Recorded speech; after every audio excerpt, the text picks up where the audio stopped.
verse of the day. Verse of the day. Verse of the day. And today we're going to be talking about testing, temptation, and pursuits. Let's get to it. So, as Christians, we will inevitably face times of testing and times of temptation, and the fruit that we bear in these times of testing and temptation are evidence and bear witness of where we are at in our pursuit of the Father.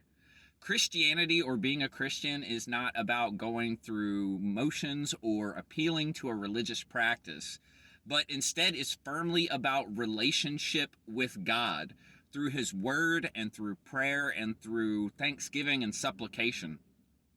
And it is to become the mirror of Christ, as we are, by definition, Christ-like ones. For the blessing and abundance of God are found within the pursuit of intimacy with Him. This is where fruit of the Spirit finds birth. This is where we find ourselves changed. This is where we find ourselves in strength, which leads me to the verse of the day. And it comes out of 2 Chronicles, chapter 16, verse 9. And it says, "For the eyes of the Lord range throughout the earth to strengthen those whose hearts are fully committed to Him." We find strength when we surrender fully and submit fully to the Lord. I can't remember the verse right offhand, but to have the devil flee from us requires our submission to God. First submit to God, and the enemy will flee from you.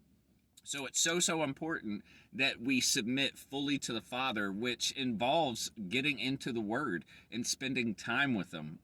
It is not enough to just know about God, but instead it is in knowing the Father and being truly known by Him that changes the course and direction of your life. Intimacy is what makes all of the difference, every bit of it.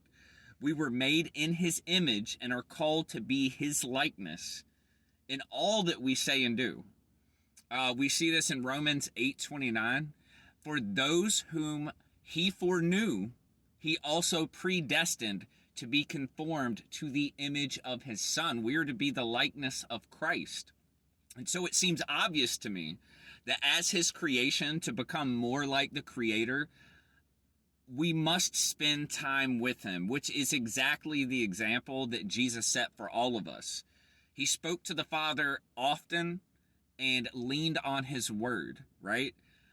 When the fleshly body of Jesus was weak from fasting in the wilderness, and He was tempted by Satan himself, He overcame and was victorious by the Word of God, which edified His spirit. He knew who He was to the Father and who the Father was to Him because of this.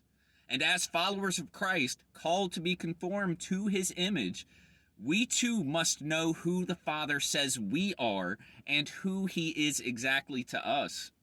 That we have been made His righteousness, that we have been set free from the bondage of sin, no longer slaves to this world, but instead children of God now. So as we wake up daily, we must have the mindset that we are already in the position to be loved and loved completely if we are to overcome the trials and temptations of the enemy in our relentless pursuit of deeper relationship with the Father.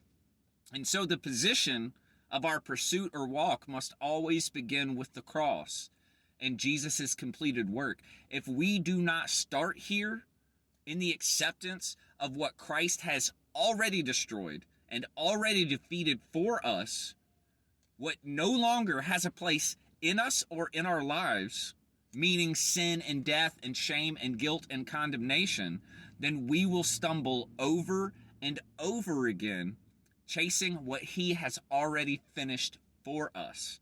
And we see this in John 19:30. Jesus said it Himself, hanging from the very cross where He set us free. And I quote, "It is finished." And after saying this, He bowed His head and He gave up His spirit. And He gave up that spirit so we could receive the Spirit. He finished that work so that we ourselves wouldn't be finished. And as the word says, He pursued the cross because we were the joy set before him. And because of this, I say to you, we must daily set him as the joy before us in our pursuit of him. This is how we overcome trials. This is how we overcome temptations. The enemy is relentless in his pursuit after us, so we have to be relentless in our pursuit after the Father and after being the likeness and image of what he always intended us to be, his image, in mirror of Christ. And so I hope this has been a blessing to anyone out there with ears to hear. You guys have a good night.